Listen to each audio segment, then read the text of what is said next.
Je suis reconnaissante au barreau de Dinan parce que les avocats du barreau de Dinan ont accepté de limiter leurs écrits au strict nécessaire.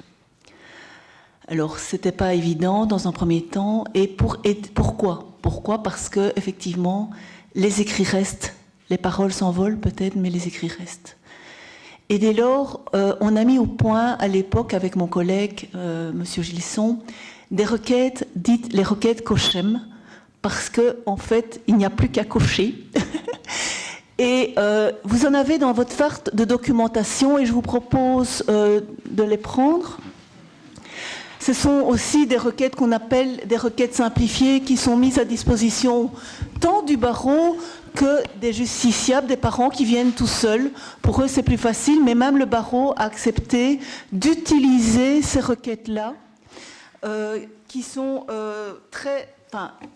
qui ont tout, mais qui ne permettent pas, je dirais, aux avocats de développer, de dénigrer en fait l'autre parent, parce qu'ils savent très bien que la toute petite motivation qu'il aurait laissée à la fin, c'est simplement pour que je sois informée si, oh oui, madame a des craintes parce que monsieur a tendance à fréquenter les débits de boissons. Bon, c'est quand même bon de le savoir. Je suis quand même là pour veiller à l'intérêt de l'enfant. Donc voilà, j'ai besoin d'avoir des informations, mais ces informations, les informations cruciales, les craintes peut-être, parce que voilà, on a des éléments, ce qui me permettra peut-être effectivement déjà de communiquer copie de la requête au parquet pour qu'une enquête sociale soit déjà mise en route si le parquet l'estime ou s'ils ont des éléments. Alors vous voyez, donc il y a 4 parties dans cette requête. Il y a plusieurs requêtes, mais on en a mis une qu'on a un petit peu concentrée. Donc les renseignements personnels, c'est dans toute requête. C'est tout à fait normal. Je vois que c'est pas le dernier modèle. Je suis étonnée. Enfin, c'est pas grave. C'est pas grave. En fait, maintenant, par exemple, pour les enfants, on a ajouté, par exemple, le mail des enfants qui ont plus de 12 ans. Pourquoi ? Parce que depuis la mise en place du tribunal de la famille, les jeunes ont un mail et effectivement, parfois, ils téléphonent pour dire qu'ils veulent être entendus, mais c'est bien d'avoir leur mail si on change un rendez-vous, etc. Donc, la deuxième partie, c'est les modalités d'hébergement actuelles. Ce qui est intéressant, c'est de savoir s'il y a déjà une décision et si elle est exécutée ou pas. Ça donne déjà le degré, entre guillemets, d'urgence de la situation.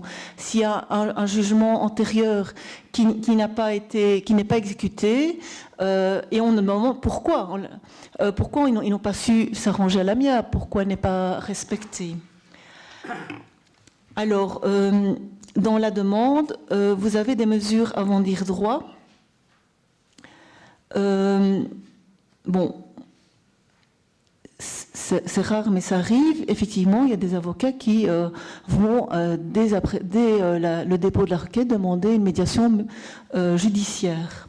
Alors, depuis la mise en place donc, du tribunal de la famille, vous avez au sein du tribunal de la famille une ou plusieurs chambres de règlement amiable. Et ces chambres-là, vous en avez peut-être déjà entendu parler, ce sont des chambres qui sont présidées par des magistrats, mais des magistrats qui ont le temps.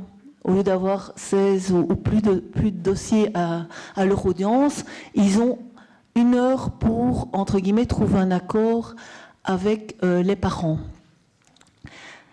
Ces chambres-là, par rapport à la médiation, c'est bien, mais c'est 1 heure. Si les parents ne se parlent pas, ça ne va pas résoudre les problèmes.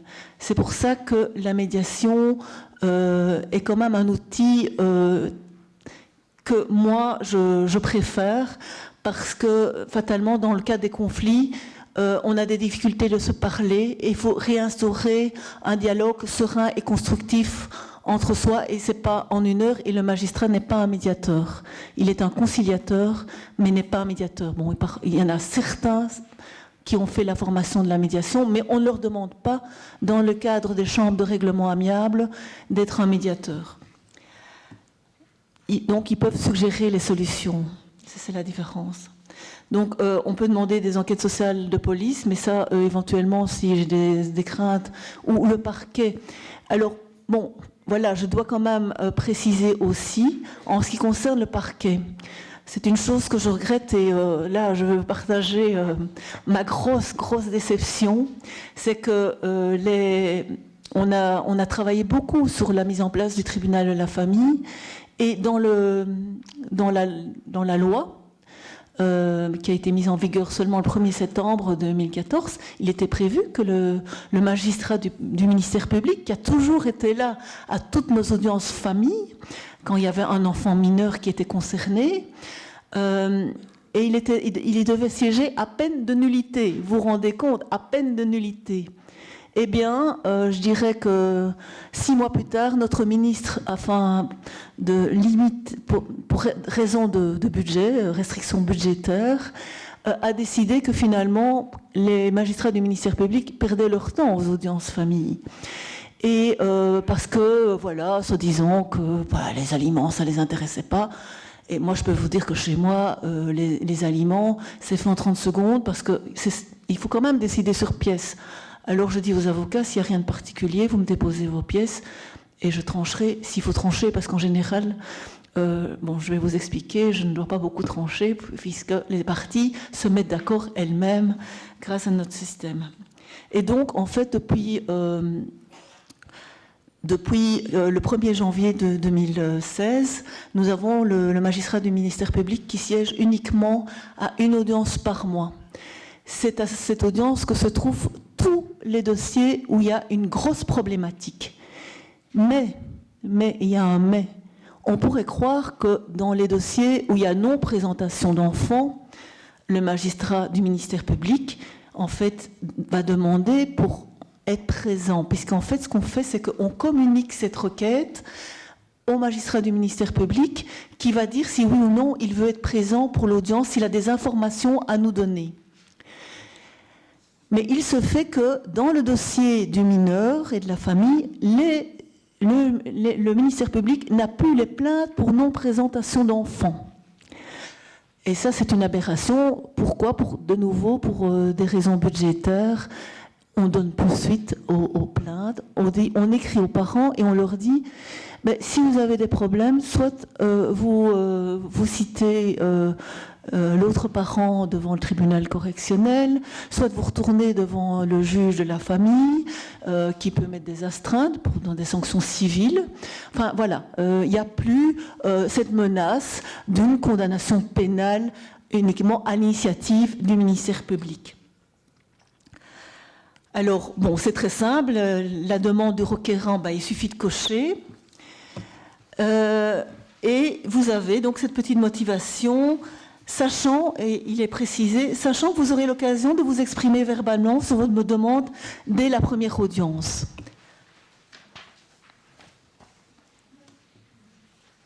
Alors, il s'agit aussi, dans le cadre de ces requêtes, qui sont aussi déposées par le parent, c'est vraiment de les responsabiliser et de les centrer sur l'essentiel. Alors, pour respecter l'égalité des armes, c'est pour ça que j'ai demandé au barreau de limiter les écrits au strict nécessaire. Voilà un avocat qui dépose une requête où il ne sert presque rien à mettre, et donc j'ai demandé au barreau, même si effectivement ils peuvent déposer les conclusions, c'est le prescrit légal, j'ai demandé au barreau de Dinan s'il voulait bien. Lors de la première audience, qui est une audience quand même capitale, on va se centrer vraiment sur l'autorité parentale et les modalités d'hébergement, et on va éventuellement fixer une contribution alimentaire provisionnelle. J'ai demandé aux avocats de ne pas conclure, soit de déposer une petite note avec éventuellement une demande conventionnelle pour le dispositif, mais j'ai toujours à mes côtés une greffière qui est là pour acter les demandes, et donc elles sont actées. Et je peux vous dire que j'ai des cahiers, j'ai un stylo, et je ne fais que noter tout ce qui est demandé. Donc, je n'ai jamais entendu un avocat qui était lésé. Pourquoi ? Parce que finalement, les hébergements, il n'y a pas besoin entre guillemets, de conclure, il n'y a pas de point de droit. S'il y avait des points de droit, je suis la première à demander aux avocats de conclure. Mais pour l'hébergement, chez nous, c'est assez simple. Il y a l'hébergement égalitaire qui doit être privilégié. Si un des deux parents le demande, on en discute. Et si l'autre parent ne souhaite pas l'hébergement égalitaire, il doit m'expliquer pourquoi il s'oppose à l'hébergement égalitaire. On ne fait pas droit et on discute. Alors, de plus, pour avancer vite, qu'est-ce qu'on a mis en place ? Il y a aussi la possibilité en Belgique d'avoir un calendrier de mise en état. Mais comme je demande au barreau de ne pas conclure, entre guillemets, je n'octroie pas des calendriers. Alors, si les avocats veulent conclure sur les aliments, je l'acte au primitif de l'audience. Et je leur dis, effectivement, pour les aliments, il serait intéressant peut-être d'échanger des conclusions, d'échanger les pièces en tout cas. Et j'acte le calendrier au primitif de l'audience. Et je dis, de toute façon, échange ou pas de conclusion, on prendra le dossier à la prochaine audience sur les aliments. Alors, la rapidité de la prise en charge, c'était un de mes soucis quand j'ai mis en route ce modèle de consensus. Mais il est vrai que le tribunal de la famille a obligé maintenant à ce qu'entre le dépôt de la requête et la fixation de l'audience, il y ait 15 jours maximum. Alors, contrairement au tribunal de la famille qui va cette fois-ci un petit peu trop vite, je vais vous expliquer pourquoi. Chez nous, c'est 3 semaines. Pourquoi 3 semaines ? Parce que j'insiste beaucoup pour qu'on puisse plaider dès la première audience. Chez moi, il n'y a pas d'audience dite d'introduction, puisque finalement, j'ai tout dans mon dossier. Pourquoi 3 semaines ? Parce que, d'abord, pour des raisons un peu techniques, parce qu'on est convoqué par pli judiciaire, il faut être certain que les 2 parents ont bien reçu leur pli judiciaire, mais aussi parce que dans cette procédure maintenant de l'audition de l'enfant, nous devons donc envoyer en même temps que la date de l'audience, nous écrivons à l'enfant en les informant qu'ils ont le droit, les enfants de plus de 12 ans, pour les informer qu'ils ont le droit de rencontrer le juge de la famille. L'enfant a le droit de répondre, il a un délai de 8 jours. On leur donne le mail et le numéro de téléphone parce qu'on sait que les jeunes, ils écrivent plus. Donc, soit ils téléphonent, soit ils envoient par mail. On a un mail spécial pour les enfants. Et dès que l'enfant demande d'être entendu, on le fait avant l'audience pour que le dossier soit en ordre. Si bien que dès la première audience, les avocats ne peuvent pas dire que la procédure n'est pas en ordre. Tout est là pour que nous puissions en tout cas avancer dans le dossier.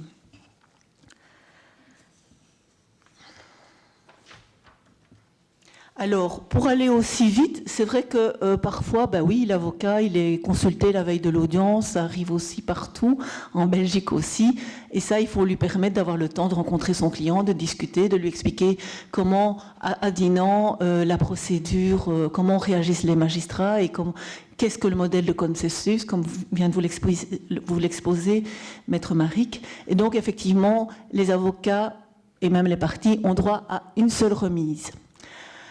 Si les parties ne plaident pas à cette audience-là, je remets l'affaire au rôle. Mais je vous rassure, s'il y a une rupture de lien, je ne vais pas renvoyer l'affaire au rôle. Ça, certainement pas. Je vais imposer, mais une courte remise. Une remise à 8 jours ou à 15 jours en fonction de la durée depuis quand il y a une rupture de lien. Donc, en fait, c'est du cas par cas, c'est pas du prêt-à-porter, c'est bien du sur-mesure qu'on fait. Les remises, c'est pas tout le monde le même jour. C'est peut-être discriminatoire, mais ça dépend de l'état d'urgence du dossier. Et si vous venez pour une augmentation de contribution alimentaire, ce n'est quand même que pour des aliments, mais quand un enfant est privé de son parent, c'est quand même de la maltraitance psychologique. Donc, voilà. Alors, je vais reprendre les termes de M. Martens, que j'aime beaucoup chez nous, et qui est un magistrat de la Cour constitutionnelle, qui est maintenant pensionné, et qui dit, et je le pense, que tout juge doit être animé par la libido conciliatrice. Alors, en tout cas, en matière familiale, je pense que tout magistrat doit avoir cette libido. Bon, il n'y a pas d'examen d'entrée, mais bon.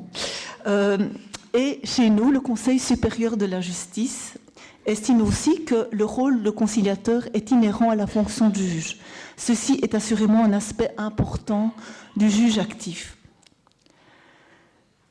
Alors, pour aider les justiciables, les parents qui viennent tout seuls, parce qu'il y en a qui viennent sans avocat, et pour aider les avocats qui, entre guillemets, dans la salle des pas perdus, attendent leur tour. Parfois, ils griffonnent sur une petite feuille de brouillon. C'est illisible, on risque de faire des fautes et on fait des fautes. On a mis à la disposition, et vous avez dans votre phare de documentation, les documents d'accord. Et on a un huissier d'audience, et je lui dis toujours, n'oubliez pas de donner les documents d'accord aux parties. Ces documents sont simples. On doit cocher de nouveau, effectivement, ce qu'on demande, mais les points sur lesquels les parties sont d'accord. En général, les parties sont quasiment toujours d'accord sur l'autorité parentale conjointe. L'autorité parentale conjointe, elle est accordée, je n'ai pas de statistiques, mais certainement dans plus de 95% des cas, même plus, je dirais même plus. C'est très rare qu'on ne l'accorde pas. Parfois, oui, il y a des SDF, on ne sait pas les atteindre. Il y a des personnes qui font obstruction à un dialogue et puis on essaye, mais voilà, on n'y arrive pas. Il y a des pères en prison et c'est compliqué, c'est parfois compliqué, mais c'est des cas extrêmement rares, extrêmement rares. Et donc, on a pris deux types d'hébergement. Il y en a d'autres, c'est parce que je n'ai pas beaucoup de temps, mais je trouve qu'un type d'hébergement, un modèle d'accord que je dois encore préparer. Ici, vous avez l'hébergement, soit un choix d'hébergement dit principal et un droit d'hébergement secondaire, mais on peut élargir comme on veut. Et alors, on a les hébergements semi-alternés, semi-égalitaires, et puis nous avons les hébergements égalitaires. Mais ça fait gagner du temps à l'audience parce qu'à l'audience, on a beaucoup de dossiers et ça permet de voir déjà les points sur lesquels les parties sont d'accord et de ne discuter que sur les points sur lesquels ils ne sont pas d'accord.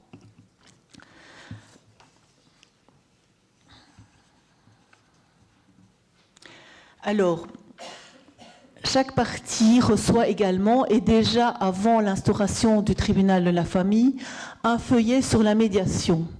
Et même si à l'époque, j'avais instauré ce feuillet à lire absolument avant l'audience, je me rendais compte à l'audience que malgré ça, certains parents ne l'avaient pas lu.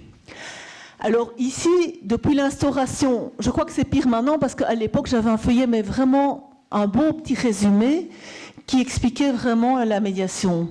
Maintenant, depuis l'instauration du tribunal de la famille, on est obligé carrément de mettre tout un feuillet sur la médiation. Alors, lire une feuille, c'est déjà difficile pour les parents, mais lire tout un feuillet...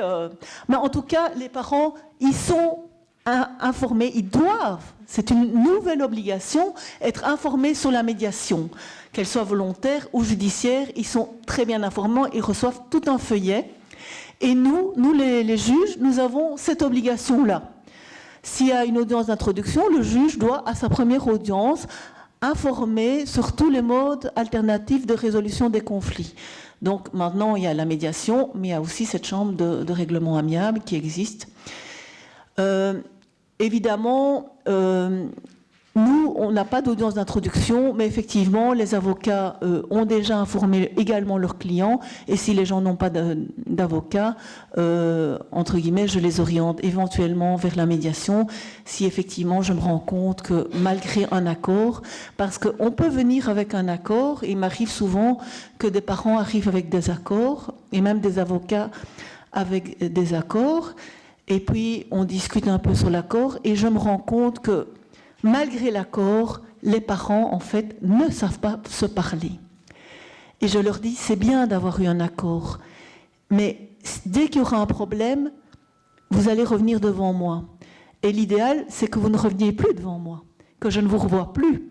Non seulement, voilà, parce que ce n'est jamais agréable pour vous quand même d'aller en justice, et puis parce qu'il y a d'autres solutions. Et donc, je ne les oblige pas, parce que la médiation n'est pas obligatoire, mais je les incite fortement, et on peut quand même dire que le juge a une autorité morale qui fait que c'est quand même très rare que les parents refusent tenter d'aller en médiation. Ils n'ont rien à perdre, ils ont un accord que j'homologue à titre provisionnel et je leur explique qu'ils peuvent même améliorer et ou modifier cet accord en allant chez le médiateur et je leur dis, vous allez, en tout cas pour moi, tout ce que je vous demande, c'est d'apprendre à parler ensemble de vos enfants, des problèmes et pouvoir résoudre tout seul, sans l'aide des avocats, sans l'aide de personne, vos problèmes. Alors, sur base des statistiques que j'avais fait avant le tribunal de la famille, maintenant j'ai beaucoup moins de temps encore, il y avait 15% de mes dossiers qui partaient en médiation. Et dans les médiations, j'avais 70% d'accords, même des accords complets. Donc franchement, j'ai d'excellents médiateurs sur Dinan. Il faut dire que le modèle de consensus parental a sensibilisé les avocats à les médiations, si bien que maintenant, tous les avocats, enfin une grosse partie des avocats familialistes sont médiateurs. Et donc en fait, ils sont dans cette optique-là. Et fatalement, ils viennent avec des accords. Voilà. C'est finalement un cercle vicieux. Et c'est très positif en tout cas. Et pour le juge, vous allez dire, mais qu'est-ce qu'il fait? Il n'a que des accords, il n'a plus rien à faire. Malheureusement, bon. Alors, il y a quand même des dossiers où les avocats ne viennent pas avec les accords, mais ils viennent avec les attentes de leurs clients, avec les difficultés qu'ils rencontrent, et ils viennent exposer ces difficultés. Alors, quel est le rôle du juge durant ces audiences-là? Alors, bon, le juge, je ne vais pas relire mes notes, le juge, il est interactif. Le juge de la famille, il interagit. Il écoute un avocat, il dit « Madame, vous avez entendu ce que monsieur dit, c'est exact ?» Parce que finalement, il y a ce que l'un dit et ce que l'autre dit. Il faut écouter les deux personnes pour pouvoir savoir où est le vrai, où est le faux et essayer de trouver une solution. Ah bon? Et donc monsieur, si j'entends bien, vous seriez d'accord de tenter cela. Et pourquoi vous n'êtes pas d'accord? Donc le juge, il est là, il réagit et il fait équipe avec les avocats. Les avocats ont une suggestion et je dis, mais je trouve que ce serait bien. Est-ce qu'on ne pourrait pas essayer ces modalités d'hébergement dans un premier temps? C'est vrai que votre enfant est très jeune. Ici, nous travaillons selon la technique des petits pas. Donc, est-ce qu'on n'essayerait pas ce système? Et donc, nous travaillons souvent de manière provisionnelle pour assurer le parent qui n'est pas d'accord et qui est rassuré de savoir que dans 3 mois, on va se revoir. Alors, il faut évidemment toujours recentrer les parents, non pas sur le passé, non pas sur les rancœurs. Il faut savoir que, comme on a un divorce TGV, on essaie parfois de ressortir effectivement les rancœurs chez moi, et on sent qu'il y a des rancœurs, et quand effectivement je sens qu'il y a encore beaucoup d'émotions, parce que oui, à des audiences familiales, il y a encore parfois de la colère, il y a encore beaucoup d'émotions, et moi je ne suis pas non plus une psychologue et je ne sais pas aider les parents qui sont en mal-être parce que c'est une souffrance de faire un deuil, le deuil d'une vie familiale. Et donc, dans ces cas-là, je les invite effectivement aussi à aller entre guillemets en médiation. Et je leur dis, on va quand même essayer d'acter aujourd'hui un accord, mais en parallèle, soit vous faites une thérapie familiale, soit il y a une expertise qui s'appelle une expertise thérapeutique et qui s'est développée principalement sur Namur. Je leur propose différents outils. Mais j'essaye vraiment de recentrer les parents, j'essaye qu'on ne s'éloigne pas, et je ressens sans cesse le débat sur les besoins des enfants. Et essayer d'être pragmatique et pratique. En fait, le magistrat, il est comme un chef d'orchestre, quoi. Il doit tout orchestrer, faire en sorte que, à la fin de l'audience, tout est emballé et nous avons un beau petit accord qui est là. Alors, à présent, je crois que j'ai beaucoup parlé. Si vous avez des questions, vous les poserez. Je vais passer la parole à Monsieur Claes, qui va vous exposer. Ah oui, bon, le rôle du ministère public est très important. Je ne sais pas si ici il y a des membres du parquet. Dans les accords, ils font partie de nos... Parce que j'ai oublié de vous dire, il y a deux axes naturellement. Il y a l'axe de la procédure où le magistrat du parquet est là, et nous avons un autre axe, c'est la commission pluridisciplinaire jeunesse dont Maître Maric parlera tout à l'heure. Et c'est trop longue ? Non. Et donc le rôle du parquet est important aussi parce que le parquet est là. Plus on est, plus il y a des idées, et le parquet a de nombreuses audiences, a pu aussi me soutenir les avocats dans la conclusion d'un accord qui n'était pas facile. Parce qu'il faut être créatif à l'audience, il faut trouver des solutions, et voilà. Je crois qu'une des belles qualités de notre métier, c'est aussi être très créatif. Et moi, c'est ce que j'aime dans mon métier. Et c'est pour ça que j'ai mis en route le modèle de Cochem, parce que j'estime que il faut créer. Parce que finalement, le législateur, il nous suit. Il suit ce qu'on a mis en place dans certains arrondissements. Et il se dit, bah, tiens, ça c'est une bonne idée, ça marche bien. Donc... c'est d'abord les magistrats, en fait, finalement, qui donnent les idées aux législateurs.